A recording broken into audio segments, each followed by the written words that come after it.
এতক্ষণে আমার নাম নিছে, মাতারি খাইয়া দিল্লি পলাইছে, এখন আমার নাম জপিচ্ছে। উই নাকি আমার ডরায় না। শুনেন আগে আগে শুনেন। বঙ্গবন্ধু ভবন তো তারা একবার পোড়ালো, তারপরে ভাঙলো, আগুন দিয়েছিল কিন্তু বিএনপির লোক এবং এরা কয়েকজন মিলে, আর তারপর বুলডোজার দিয়ে ভাঙলো। আর ওদিকে সেই কি পিনাক ভট্টাচার্য, ও কিন্তু ভট্টাচার্য না, ও কিন্তু হিন্দু থেকে মুসলমান হয়েছে, ও একদম জামাত ইসলামীর নেতার মেয়েকে বিয়ে করেছে। ও এখন ও ভট্টাচার্য লেখে কিভাবে?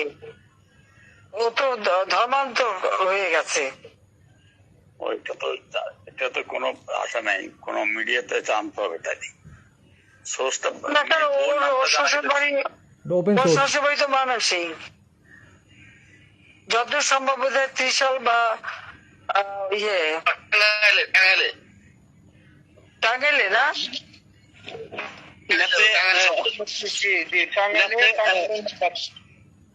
জামাতে ইসলামের নেতা, না জামাতে ইসলামের নেতা কিন্তু তার মেয়েকে তো এই বিধর্মীর সাথে বিয়ে দেবে না, নিশ্চয়ই তার মুসলমান বানাইছে।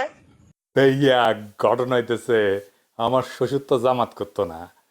মনে হয় আমার আর একটা বিয়া জামাতের নেতার মাইয়ার সাথে খাডালটানি ঠিক করিছে। আলহামদুলিল্লাহ।